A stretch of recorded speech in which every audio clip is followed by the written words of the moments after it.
morning, everyone. First of all, let me thank you again for joining us this morning. As always, glad to have Dr. Toomey here with me, and she'll be giving you an update here in just a few minutes. I wanted to start, much like I did last week, with a quick update on our COVID-19 data. As of yesterday's 3 p.m. report, hospitalizations stand at 4,879. That is the lowest figure that we have seen in over 3 weeks. Our test positivity rate has continued its downward trend to 15.2%, which is down from 19% earlier this month. Our 7-day moving average is down to 5,366. That is the lowest point since January the 1st. These numbers, as you can see, indicate a move in the right direction. But as I said last week, this cannot be an all-clear signal for Georgians that are watching today. Our hospitals, as I mentioned last week, cannot bear the weight of an additional surge in COVID-19 patients. And with more deaths being reported each day, I continue to ask Georgians to do the right thing. As we have mentioned many times, the science is very clear. Keeping your distance, wearing a mask, and washing your hands will continue to help slow the spread of the virus. We've identified one of the new variants of COVID-19 here in Georgia, and much like the early days of the pandemic, there are many unanswered questions regarding how deadly and how easily transmissible they may be.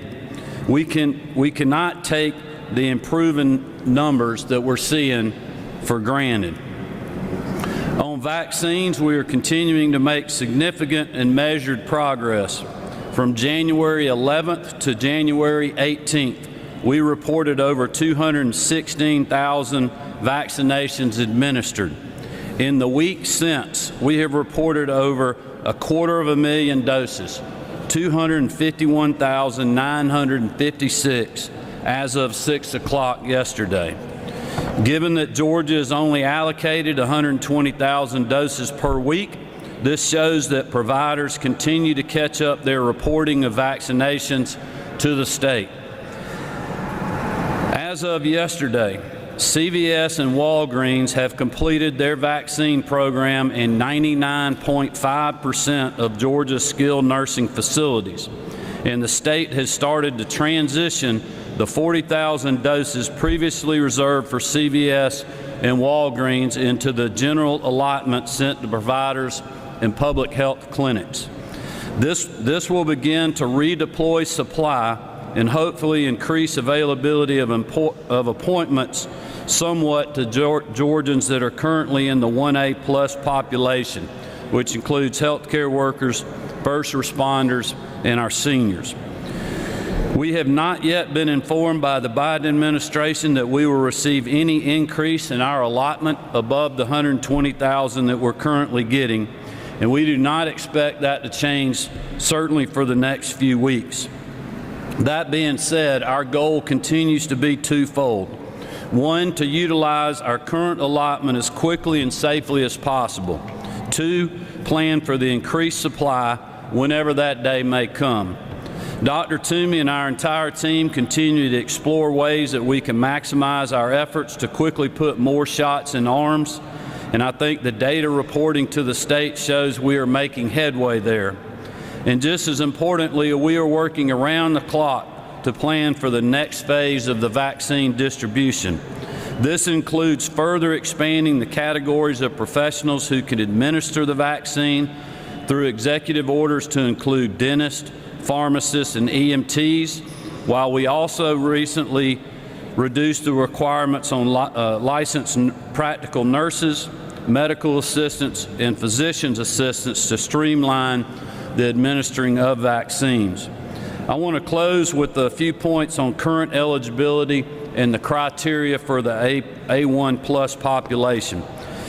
There has been a lot of public conversation about educators and school staff and those with developmental disabilities being made eligible for the vaccine, beyond those current seniors and otherwise eligible. I can assure everyone watching today that I hear these concerns, and I share your hope that we can vaccinate these deserving Georgians soon. The truth is, we do not yet have enough vaccine for those most at-risk serious complications or death from this virus. With nearly 530,000 Georgians vaccinated, we have not yet reached the halfway mark to the current A1 plus population, which, as I said last week, numbers over 2 million people.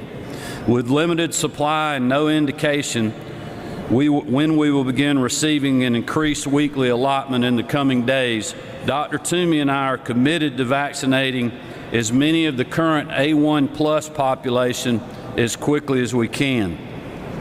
Once Dr. Toomey and her team feel comfortable that we can expand that criteria, we will be ready, and we will move quickly to do that. Our public health and frontline healthcare workers in every public health district, hospital, and doctors' offices across Georgia are working literally around the clock to administer the vaccine, answer phone calls, and schedule appointments. I just want to say how grateful I am for their service to our state. I'm asking Georgians to remain patient with them as we continue this effort, and also just to thank them, quite honestly, for how hard they've been working, long hours for many months now, and certainly those in our hospitals over the last several weeks as we've experienced the post-holiday surge. With that, I'll turn it over to Dr. Toomey, and then we'll come back up and be glad to answer any questions that you may have.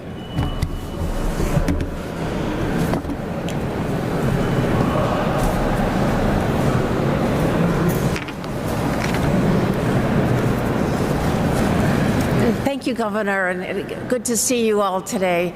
I want to say just a few things about the numbers that Governor Kemp outlined, because I think it's important to note that cases are going down, but we are still seeing considerable spread throughout Georgia, and how important it is for us to continue to follow just the basic prevention messages.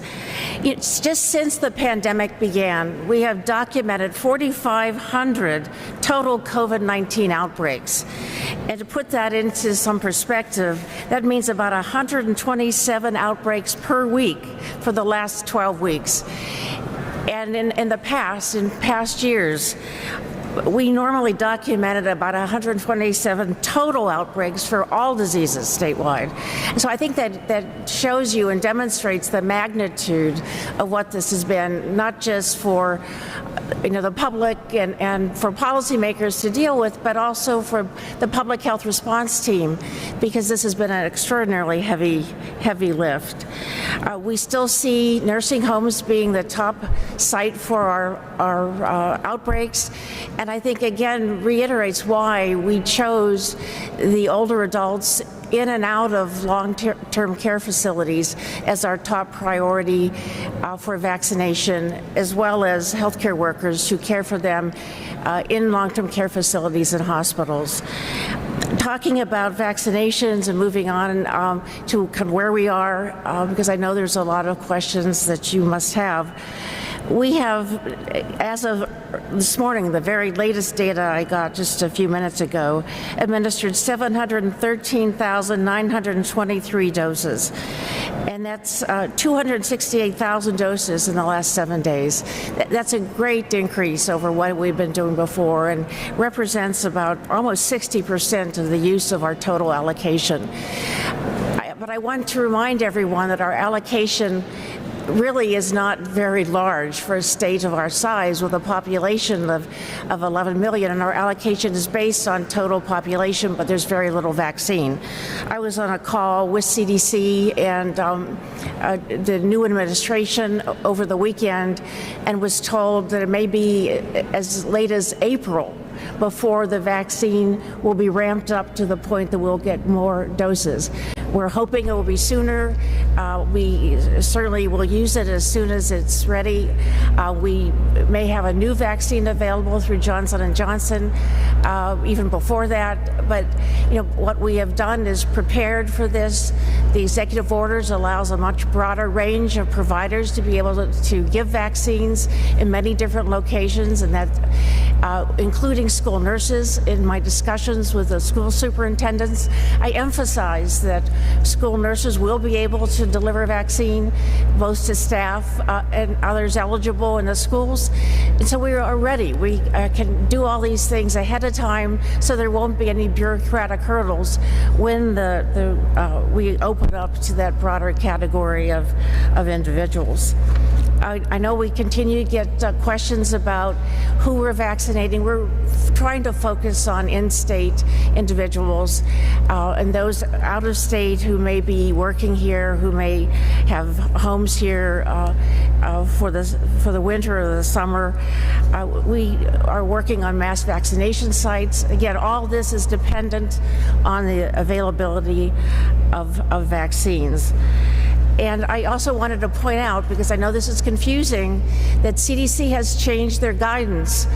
The second dose can be given a little earlier, a few days earlier, up to 4 days earlier than the 3 or 4 weeks, depending on which vaccine, the Moderna or Pfizer vaccine you got, or as late as 6 weeks after that initial dose. And that's a big change, because I think a lot of individuals, particularly those very anxious to get their second dose, were very concerned because they weren't able to schedule right away on exactly 3 weeks after their shot, or exactly 4 weeks after their shot.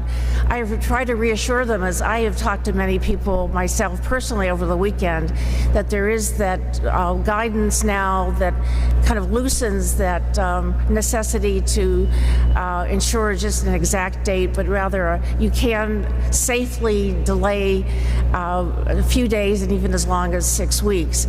All of our health departments now are scheduling second dose when you get your first dose, so there won't be this concern about trying to ensure that the second doses are available.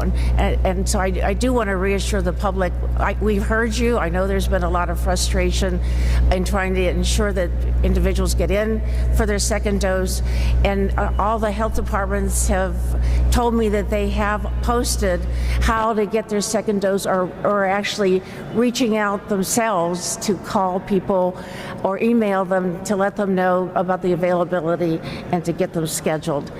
So I kind of hit on some of the things that I know are some of the hot items that I'm hearing about and are hearing about over the weekend. But I did want to also point out that we have not seen any major complication from the vaccine. I know there's a lot of rumors going around that there may have been individuals who died from the vaccine. I heard there were 20 or more, and that's absolutely not the case. There is no evidence that Hank Aaron passed away because of the COVID shot. I know people are saying that. I've seen it on social media. I think it's just important that we quell these kind of rumors, because we don't want people to be dissuaded from getting the vaccine when they get called, and they may get called by their providers. I know that many of the hospitals throughout the state are reaching out to their clientele and letting them know the vaccine's available, come in. And I think there is some hesitancy still that we're trying to overcome. And it's that kind of rumor that may dissuade some of the most vulnerable people from getting vaccinated. So with that, I'll leave it to you for questions, and thank you for being here today.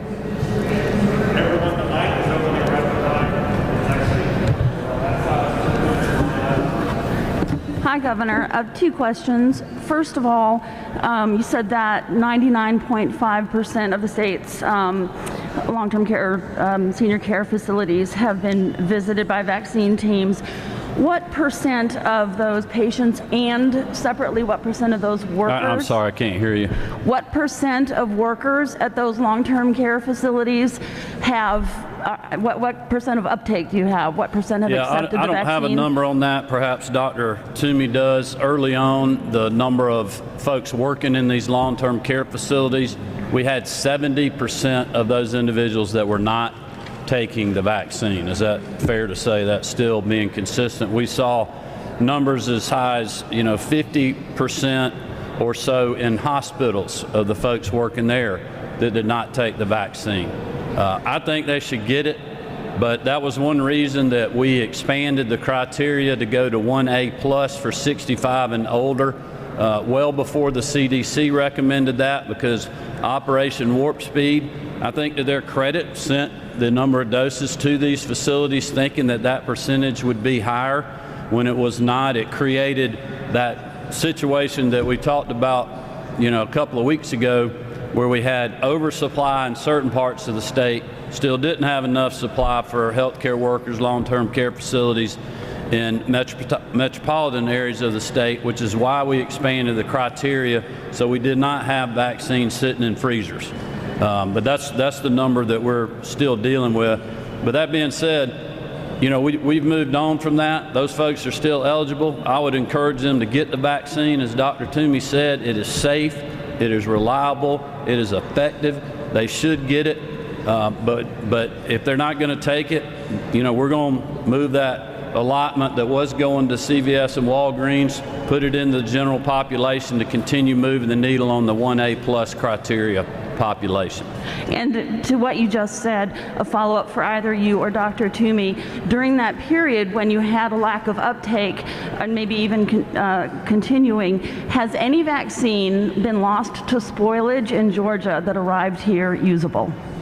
I'm not aware of that. I know we had some that was shipped somewhere. I'm not sure if it was coming here or somewhere else that had that situation where you had spoilage. That was immediately replaced from what I understand. Do you have anything, Dr. Toomey? Okay. Yeah, we're not seeing any issues with the transportation logistics of the vaccine, especially Moderna, or I guess with the Pfizer, for the severe temperatures that you have to keep these vaccines. Hello. Is the state trying to stop this so-called vaccine tourism where people are coming over to get COVID shots? I know you addressed it before, but the couple who came last week says they will be back for a second shot. So what are the requirements, and is the state doing anything to try to stop that? Well, I may let Dr. Toomey speak to that. I know she mentioned that last week. I don't have that on my radar as a significant problem here. I know that there's been some articles written about that in regards to Florida and other states. But look, my priority and Dr. Toomey's is to vaccinate Georgians, and that is what we are working on. I don't know if you want to add.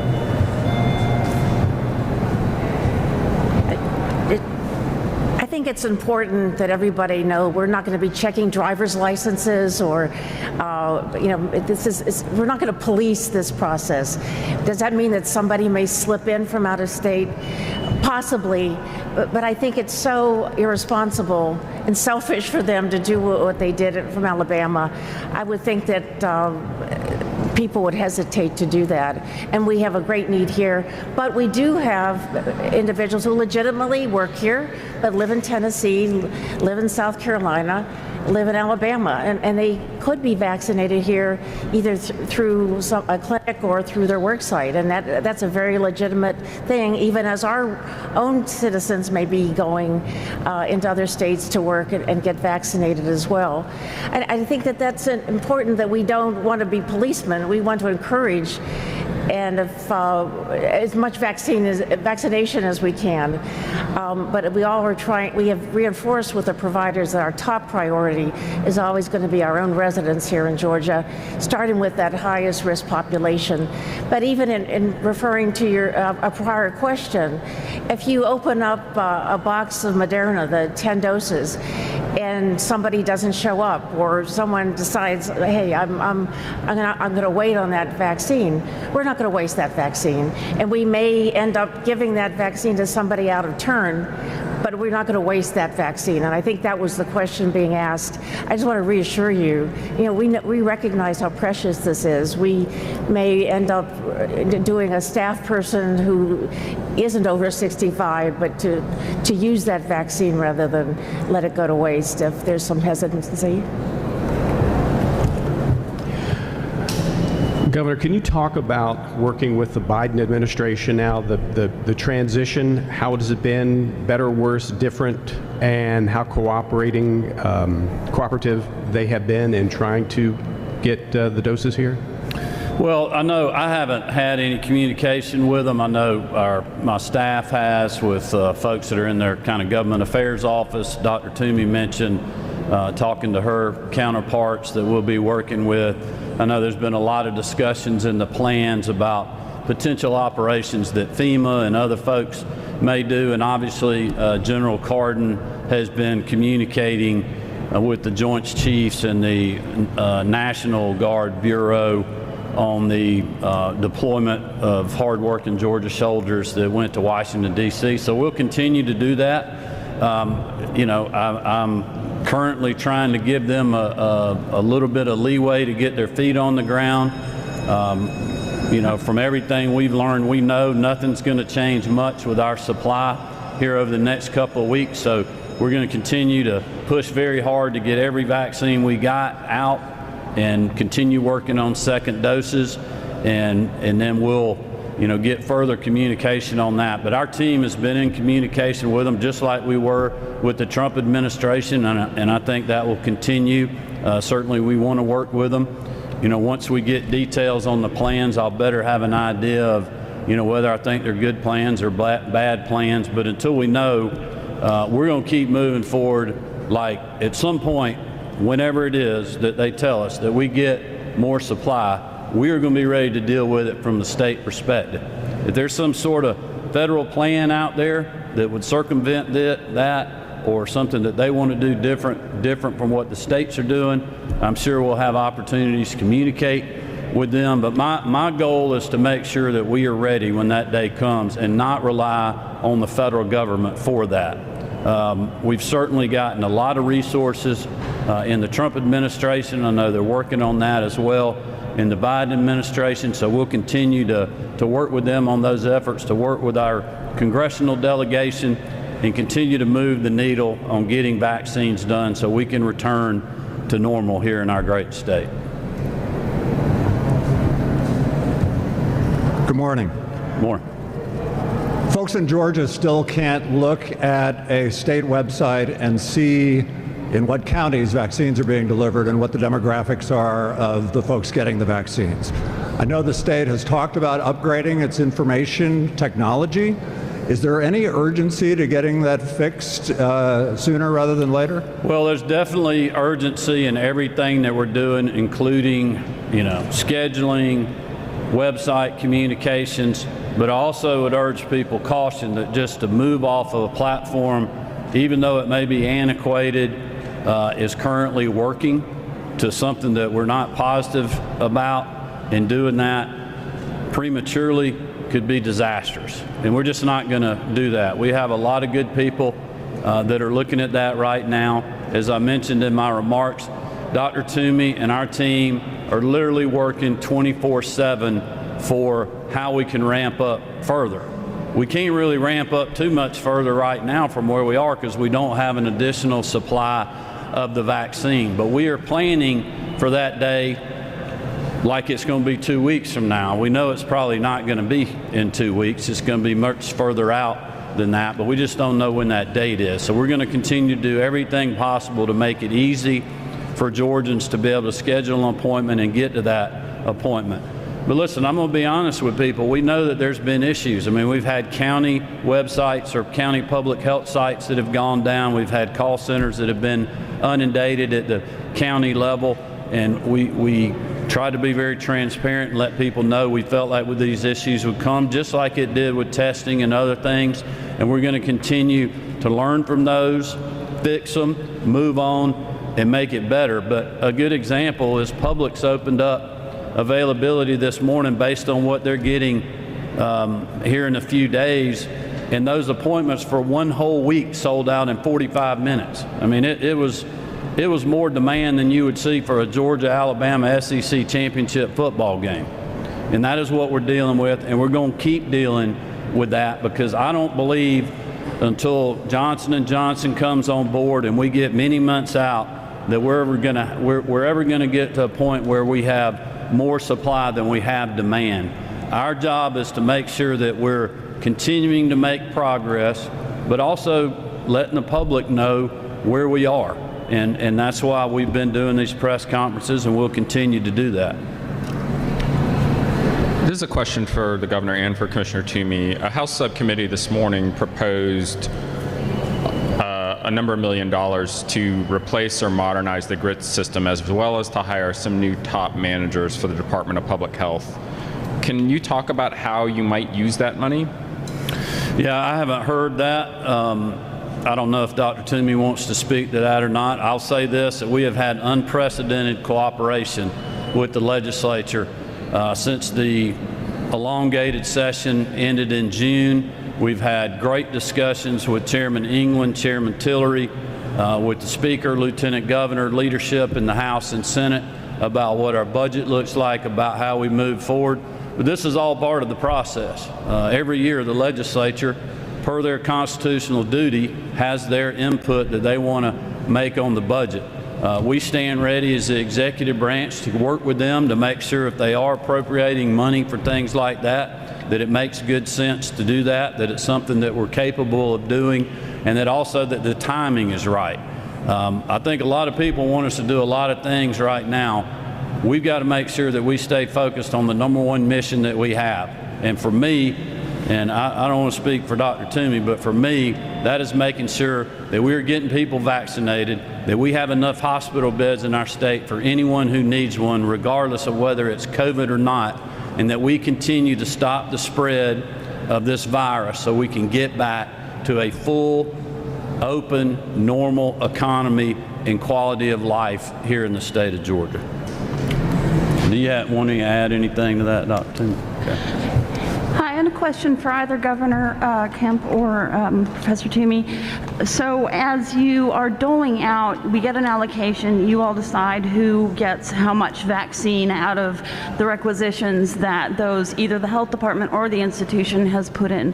How are you deciding who gets how much? What criteria are you using? Yeah, that's a good question. We're actually working on the allocation of the vaccine right now.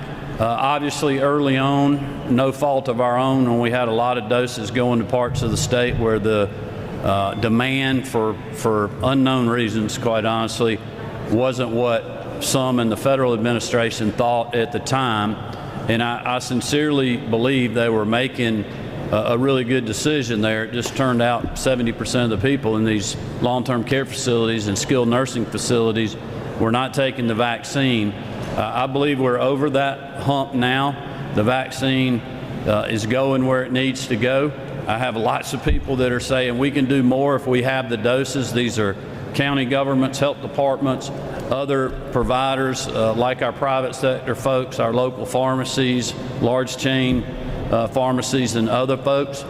But part of our challenge, I think, ahead, or probably a better word, is our mission ahead is going to be when that day comes and we get that increased supply, how do we make sure we're getting it to the places that will get it distributed the fastest and the safest way possible? And that's what the team's working on right now. Dr. Toomey mentioned mass vaccination sites, perhaps more doses to the partnerships that are out there, either through our medical facilities like a hospital, large chains of doctors' offices and networks that are out there, local pharmacists, county governments that are working with their local health department, like I know has happened in places like Cherokee County, up in the city of Dalton.